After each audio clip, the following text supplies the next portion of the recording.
কি উপকরণ লাগছে দেখে নিন।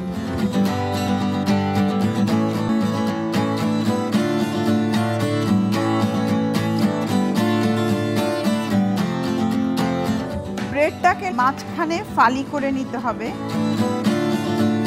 ঠিক এইভাবে।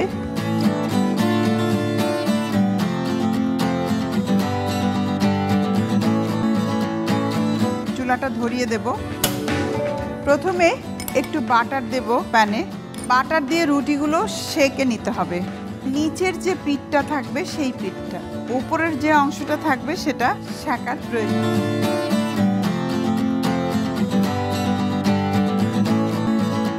ভাজা হতে হতে আমি মোজারেলা চিজ পাতলা স্লাইস করে নিচ্ছি।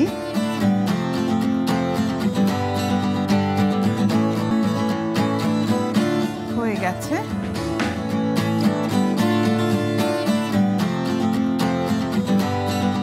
এবার প্যানে আমি আরেকটু বাটার আর তেল একসাথে মিক্স করে দেব। সসেসগুলো ভেজে নেব। পেঁয়াজ কিমা, খোসা ছাড়ানো কিছু পেঁয়াজ, স্লাইস করা সসেস, পুদিনা পাতা কিমা,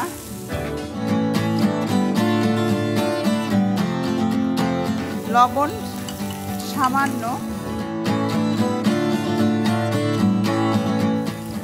হাফ চা চামচ।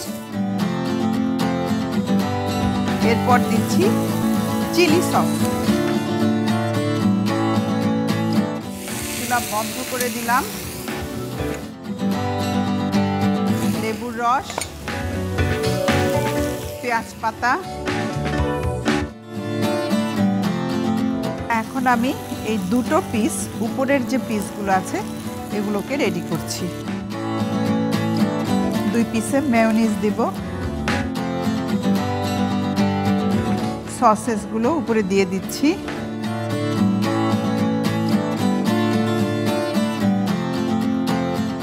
রান্না করা সসেসের উপর চিজ দিয়ে দেব, যাতে করে চিজটা গলে যায়।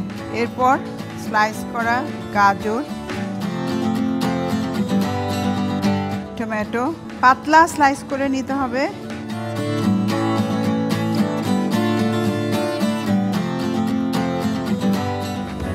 অপর পিঠে মেয়োনিজ,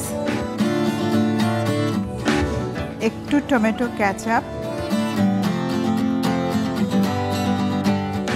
এবার এইভাবে এবারে আমি পরিবেশন করে দিব।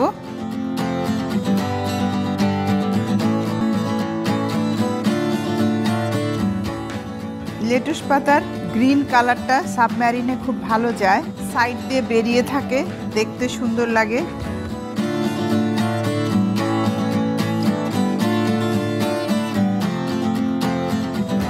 তৈরি হয়ে গেল সুস্বাদু সাবমেরিন। এই রমজানের জন্য ইফতারিতে আপনি পরিবেশন করতে পারেন, আর এই সাবমেরিন দিয়ে পরিবারের সবার মন জয় করে নিতে পারেন। একটা জিনিস মাথায় রাখবেন, এখন রোজায় বেশ গরম পড়েছে। চেষ্টা করবেন প্রচুর পরিমাণে পানি খেতে এবং 2-3 রকমের সিজনাল ফ্রুটস যেমন তরমুজ, বাঙ্গি, ডাবের পানি এগুলো রাখতে।